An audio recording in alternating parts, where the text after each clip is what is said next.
সরকার শুধু অন্তর্বর্তী সরকারের উপরে দায় চাপিয়ে নিজেদের হাত পরিষ্কার করতে চায়, নিজেদের কোনো দায়িত্ব নিতে চায় না। কিন্তু হামের এই দায়িত্ব, হাম সংকটের এই দায়িত্ব সম্পূর্ণভাবে সরকারকে নিতে হবে।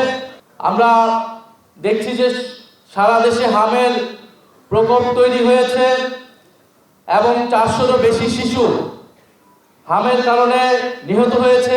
আমরা আল্লাহ তাআলার কাছে এই সকল শিশুদের আত্মার মাগফিরাত কামনা করছি এবং এটা স্পষ্টভাবেই সরকারের ব্যর্থতা। আমরা এতদিন কিছু বলি নাই, কারণ নতুন সরকার, তাদেরকে আমরা সময় দিতে চেয়েছি, কিন্তু যখন সংসদ অধিবেশন হয়েছে তখনও কিন্তু হাম নিয়ে কথা উঠেছে, আমরা কথা বলেছি এবং সরকার শুধু অন্তর্বর্তী সরকারের উপরে দায় চাপিয়ে নিজেদের হাত পরিষ্কার করতে চায়, নিজেদের কোনো দায়িত্ব নিতে চায় না।